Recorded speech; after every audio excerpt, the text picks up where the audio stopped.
Hello, I'm Raina, and this is I Like It Hard, where I explore new releases and old releases of hard copies of things that I find to be entertaining, and maybe you'll find them to be entertaining too, and if you don't, that's okay. Today, I am going to be reviewing a particular collection of items that I have amassed surrounding the 1994 film Home for the Holidays. This is the score. I really love this movie. It was directed by Jodie Foster, and it stars Holly Hunter and Anne Bancroft and Robert Downey Jr. and Cynthia Stevenson and Claire Danes and Geraldine Chaplin and I'm forgetting everybody, but I will get to them because I have a lot of stuff to show you about this film. I really liked this film when I first saw it. I saw it when it came out on VHS, and I enjoyed the portrayal of this flawed American family kind of learning to struggle with change and time and clashing relationships and ideologies and all of that. But I latched onto it pretty quickly. I was only, 12 when I saw this, but it resonated with me pretty deeply. So over the years, there's not a lot to talk about in terms of the overall reaching influence that a movie like this has had, but I have a few things here that are kind of fun. The weirdest, kind of most random thing that I picked up having to do with this film was the press kit. Now, I don't normally buy press kits because I have one other press kit, and it's really neat to read the materials and kind of go over, all the notes and stuff, but then they kind of just sit around. And I have enough stuff that just sits around. But since I had this, I wanted to add it to the video, so let's go through it. So we have this, these are the character bios and the, Charles Durning, that's who I forgot to mention, and Dylan McDermott, sorry guys. It's just like a little dossier of all the people in the movie. But what's pretty cool is that it also comes with a bunch of pictures of the cast. We've got Claudia, Adele, and Henry Larson saving a turkey from falling on the floor. I love this family. This is one of my favorite cinematic families. They just make me pretty happy and sad at the same time. Who else do we got here? This is Robert Downey Jr. and Holly Hunter, both looking very fresh-faced and still unsure what the future will hold. Holly Hunter's probably younger than me here. What else do we have? This is Holly Hunter again. It's Claudia Larson in that hat. Yeah. We've got Robert Downey Jr. Another shot of Robert Downey Jr. I really like Downey Jr.'s character in this movie. I like the relationship that he has with his sister. I like the relationship that he has with Leo Fish, with Dylan McDermott's character. I really appreciated the inclusion of a gay character in such a prominent film, or a film that was supposed to be more prominent. Unfortunately, didn't do as well at the box office. But I also appreciated the relationship between he and Leo, because Leo is not gay. That's not his partner, but he's straight, and they're allowed to have a friendship. And that was an aspect of the LGBTQ community that I don't think was really portrayed as much, at least in the early 90s. And that always was really refreshing to me, that, okay, these guys are allowed to be friends without there being any weirdness. And I think that was kind of cool. Anne Bancroft as Adele Larson. Anne Bancroft is amazing. She's one of my favorite actresses. She's so heartbreaking and wonderful and hilarious in this movie. And I love those that combination where a character can inspire so many different feelings in a single film, and just in such a solid way. There's this one scene where Claudia is kind of settling down into her childhood bedroom after traveling this hellacious journey to get there, and Adele just kind of smoking her cigarette and is kind of subconsciously getting undressed and kind of hanging her clothes up, and she's talking to Claudia about this article she read. She's just kind of, she looks in the mirror and at her own reflection, just the, oh, it's just like this, it's hilarious and heartbreaking, and just, it's, I just love her performance. Dylan McDermott was appropriately dreamy in his role as Leo Fish, Claudia's maybe not romantic interest. Charles Durning, who I think is so wonderful in general, and in this, his pairing with Anne Bancroft, I just love them together, but I'll get into that again. Now, Geraldine Chaplin, I think, is an extremely underrated actress, especially right now. Not enough people talk about how talented and amazing this lady is. This is Charlie Chaplin's daughter. She was actually in the film Chaplin with Robert Downey Jr., and she played her own grandmother, which I think is kind of cool. And I would really like to have seen maybe some interviews with them and how, you know, how they liked working together, what they remembered working about on this movie and maybe that movie together. But, you know, c'est la vie. I love Aunt Gladys. She's probably my favorite cinematic auntie. I think she's great. Horror fans will recognize as Geraldine Chaplin from the 2007's The Orphanage. And she's great in that. She plays a psychic in that. This is Steve Guttenberg. Steve Guttenberg's in this movie. He plays he plays Cynthia Stevenson's uptight husband. And he does a good job at playing uptight. Here's little baby Claire Danes playing Kit, Claudia's daughter. She was fresh off of My So-Called Life, and you can tell, little baby. Now this is Cynthia Stevenson. I love her. She's a great character actor. She always plays someone really sour, but usually with just a little drop of honey in there. She's not very sweet in this at all. She's very mean to her brother and to her sister. And they're not that great to her either, though, so. This is one of my favorite shots. Adele just, on the phone. That's how I feel after most holidays. I can relate. This is Claire Danes and Holly Hunter as Kit and Claudia, and Claire's dropping Holly Hunter off at the airport. And she's like, I'm not going with you. You can go, but I'm sticking around here because I'm not crazy.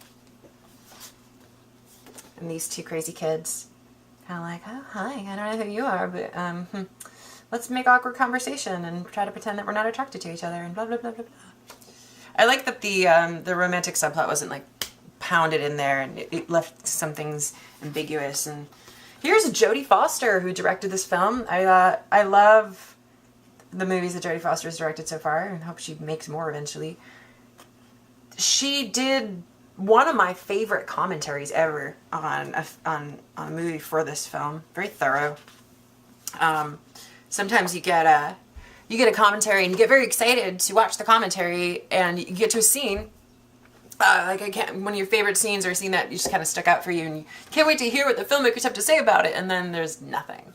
But I really appreciate the commentary on Home for the Holidays. This is a great picture. I love their love. They're one of my favorite cinematic couples. I love how they're so grown into their relationship. They're so comfortable in their relationship, but they're dancing, and he just is so in love with her. He's always kissing her, and she's always, you know, it's such a good portrait of two people of that time period, and they won't leave each other alone. I love their relationship, and these two are amazing. I really wish we could have seen more with these two characters. I love the Larsons. I love this whole story.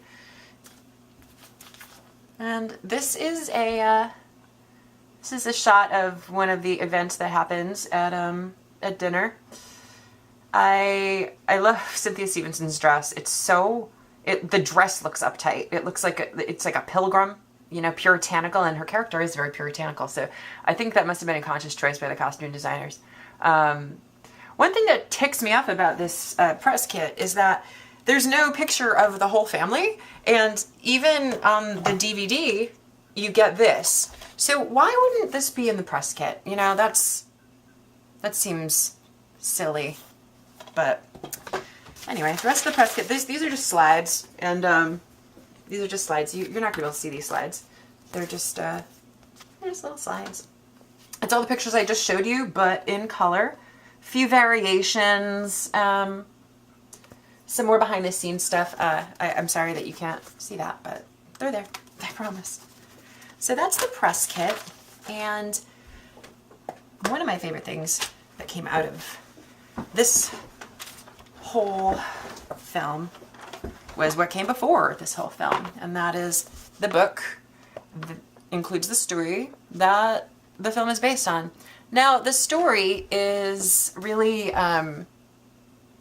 different from what the movie ended up being. It's similar in tone in terms of Chris Redant's narrative, but the family's different. There's no gay brother. It actually does take place on Christmas, which the film does not. And I really appreciated the different stories in here because it made me feel like I was learning more about this family. It was very similar in tone to the film, and although the characters were not the same, Chris Redant's voice feels the same. So if you really like Home for the Holidays and you can track down a copy of this, this is my beat up, ragged. I mean, you couldn't find a dog-eared, nasty copy of this thing. I don't think it was ever put out in hardcover, because if it was, I'd probably own it. I wish it did, because I'm afraid to read this now. But I don't have to read it now, because I have this. Simon & Schuster put out a cassette tape, which is actually read by Chris Redant. There she is. And it's great. I love her voice. I love these stories. And I listen to this in my car during the holidays because I have an old clunky car with a cassette player in it. It's in really like brand new condition. And because I can imagine it probably didn't have very many owners before me. So there's just a pamphlet. They used to stick these things into everything. But so yeah, Chris Redant, please write more. Write more. I would love to read more of your stories. I can't tell you how much I love this anthology. But, and another interesting little thing, I think they really thought this movie was going to be a hit, and I really wish it had been, but this cookbook was the first cookbook I ever owned. And when I moved out of my mom's house, I went through and I did make a few of the recipes. I don't cook that much anymore. I tend to cook the same things all the time because it's safer. My husband is the one who cooks in the family. He's the one who likes to experiment. I think he's cooked a few things from this. Have you cooked a few things from the Home for the Holidays cookbook? Yes. Oh, okay. So it's nice, and they're actually dishes named after certain characters, and you get some pictures in there, and it's cool. I've had this for a really long time. Let's see. The thing that probably sticks out the most in terms of how far-reaching this film kind of goes for me is the score. I love this score. I collect film scores, and this is easily one of my favorite film scores. It's constantly finding its way into my life. What Mark Isham did was he used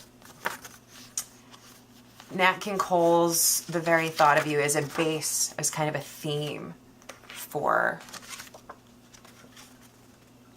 this film.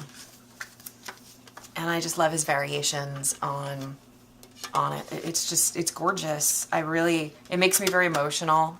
It's just, there's this one piano piece that I just always like weep, and I am not a weeper at all when it comes to certain things like that, but I love this score. I send mixed discs out to people sometimes because I like to share music, and I think anyone who I've ever sent a mix to has probably heard something from this score.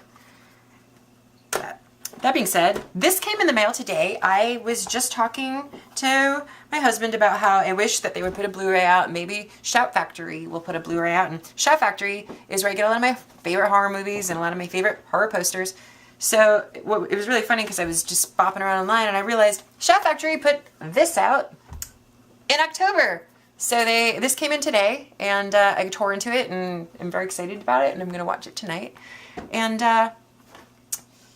it's basically the same thing. It's the same it's the same kind of, same features as this. You get the commentary and that's about it. But this has a photo gallery, most likely what you already saw when I showed the pictures to you. Probably a few more. I thank you though for Shout Factory for acknowledging this film. I wish there was some more stuff on it, but what are you gonna do, right? You know, I have it. I have a Blu-ray of Home for the Holidays. That makes me happy.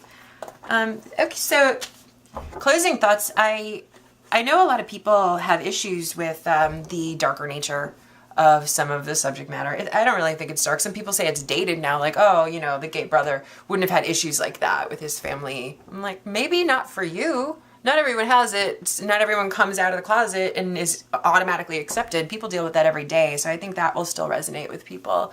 And I think saying that it wouldn't is kind of naive, unfortunately. And a lot of people, I've noticed since the film's been re-released on Blu-ray, I've noticed people reviewing it and saying, this isn't a Christmas movie, this isn't a happy holiday movie. No, it's not, but it's very realistic. And I think that's why I like it. If you don't come from a kind of a traditional family setting, I think you'll relate to parts of what goes on in this film. But I think ultimately what I love most about it are the performances, the relationships between the characters. There's just these little moments through the whole film that if you're on your phone while you're watching this or you're doing other things, you're gonna miss a lot. I watch this every year. I rewatch this with my husband every year, and I still catch stuff that I never saw before. There's just so many great little nuggets of humor and sadness, and it's just this isn't just my favorite holiday film. It's one of my favorite movies in general, and well, it's my favorite holiday film that isn't a holiday horror movie, because I really love holiday horror movies. But there's just so many. I was talking about Adele's scene with the cigarette in the mirror, but another one of my favorite scenes is where they've had the dinner and it's just like everyone's like, oh my god, what just happened?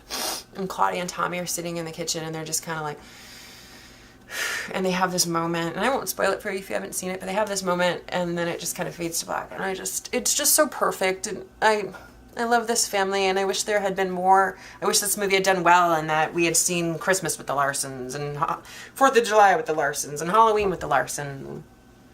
But, oh well. We have this, and if you haven't seen this movie and it sounds like it's something you might like, check it out. It's easy to find now. The internet makes things really easy.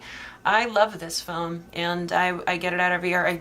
I put this poster out in November. I have an ever-changing array of posters and pictures in my house, and this is one that I actually sought after. And just check this out. It's a lot of it's fun and it's sad and it's good. So, but that's it. I'm gonna watch this tonight, and I hope you all have a good holiday. Happy Thanksgiving if you celebrate Thanksgiving. Happy National Day morning if you, I guess not a happy National Day morning, but if you celebrate National Day morning, if that's what you do. I hope you have a good National Day morning. That's it. I'm gonna go now, and I will be back when I have something else hard to review. Toodaloo.